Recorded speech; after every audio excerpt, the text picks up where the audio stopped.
صالح نے ابن شہاب سے روایت کی، کہا مجھے عبید اللہ بن عبداللہ بن عتبہ نے بتایا کہ حضرت ابو سعید خدری رضی اللہ تعالیٰ عنہ نے کہا، ایک دن رسول اللہ صلی اللہ علیہ وسلم نے ہمارے ساتھ دجال کے بارے میں لمبی گفتگو فرمائی۔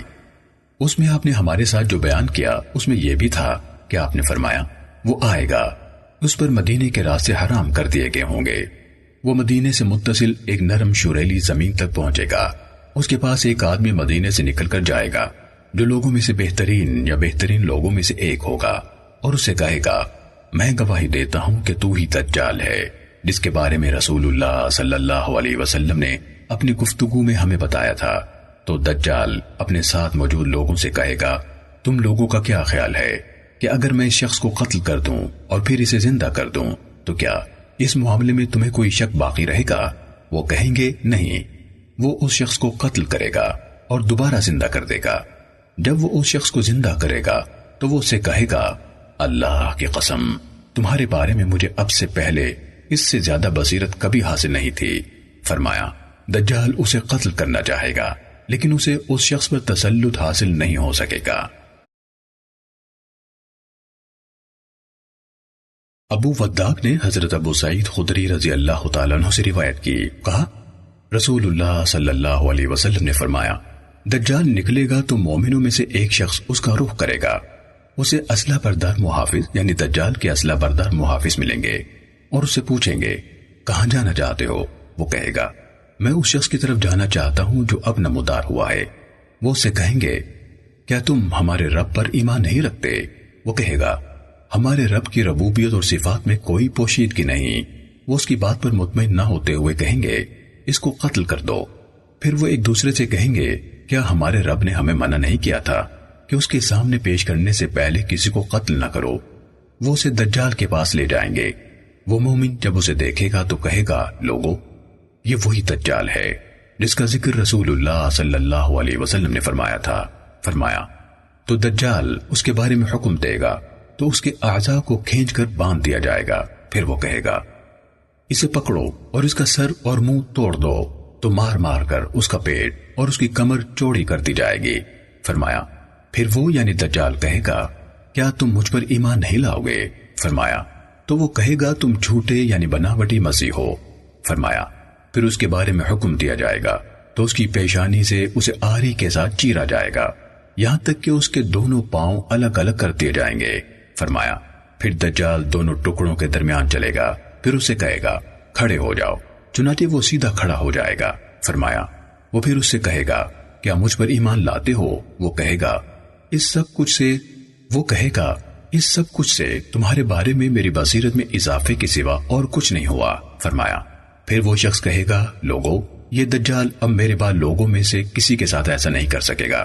فرمایا دجال اسے ذبح کرنے کے لیے پکڑے گا تو اس کی گردن سے اس کی ہنسلی کی ہڈیوں تک کا حصہ تانبے کا بنایا جائے گا، وہ کسی طریقے سے اسے ذبح نہ کر سکے گا۔ فرمایا تو وہ اس کے دونوں پاؤں اور دونوں ہاتھوں سے پکڑ کر اسے پھینکے گا، لوگ سمجھیں گے کہ اس یعنی دجال نے اسے آگ میں پھینک دیا ہے، جبکہ اصل میں وہ جنت میں ڈال دیا جائے گا۔ رسول اللہ صلی اللہ علیہ وسلم نے فرمایا شہادت میں رب العالمین کے سامنے یہ شخص سب لوگوں سے بڑا ہے۔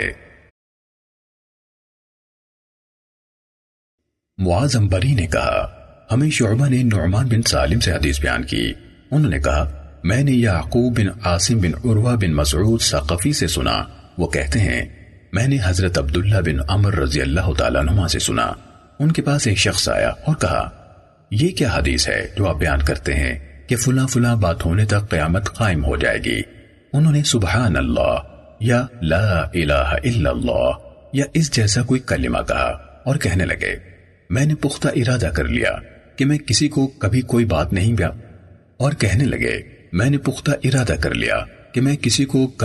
بیان نہیں کروں گا۔ میں نے یہ کہا تھا کہ تم لوگ تھوڑے عرصے بعد بہت بڑا معاملہ دیکھو گے، بیت اللہ کو جلا دیا جائے گا اور یہ ہوگا اور یہ ہوگا۔ پھر کہا رسول اللہ صلی اللہ علیہ وسلم نے فرمایا میری امت میں دجال نمودار ہوگا اور 40 مجھے یاد نہیں کہ 40 دن فرمائے یا 40 مہینے یا 40 سال رہے گا، تو اللہ تعالیٰ حضرت عیسیٰ علیہ السلام کو بھیج دیں گے۔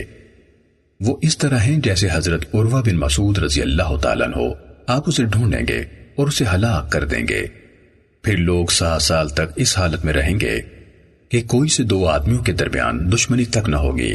پھر اللہ تعالیٰ شام کی طرف سے ایک ٹھنڈی ہوا چلائے گا تو روئے زمین پر ایک بھی آدمی ایسا نہیں رہے گا جس کے دل میں ذرہ برابر بھلائی یا ایمان ہوگا، مگر وہ ہوا اس کی روح قبض کرے گی۔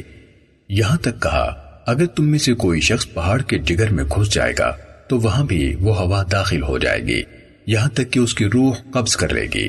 انہوں نے کہا یہ بات میں نے رسول اللہ صلی اللہ علیہ وسلم سے سنی۔ آپ نے فرمایا پرندوں جیسا ہلکا پن اور درندوں جیسی عقل رکھنے والے بدترین لوگ باقی رہ جائیں گے، نہ اچھائی کو اچھا سمجھیں گے نہ برائی کو برا جانیں گے۔ شیطان کوئی شکل اختیار کر کے ان کے پاس آئے گا اور کہے گا کیا تم میری بات پر عمل نہیں کرو گے؟ وہ کہیں گے تو ہمیں کیا حکم دیتا ہے؟ وہ انہیں بت پوجنے کا حکم دے گا۔ وہ اسی حالت میں رہیں گے، ان کا رزق اترتا ہوگا، ان کی معیشت بہت اچھی ہوگی۔ پھر سور پھونکا جائے گا، جو بھی اسے سنے گا وہ گردن کی ایک جانب کو جھکائے گا اور دوسری جانب کو اونچا کرے گا، یعنی گردنیں ٹیڑھی ہو جائیں گی۔ سب سے پہلا شخص جو اسے سنے گا وہ اپنے اونٹوں کے حوض کی لپائی کر رہا ہوگا، وہ پچھاڑ کھا کر گر جائے گا اور دوسرے لوگ بھی گر کر مر جائیں گے۔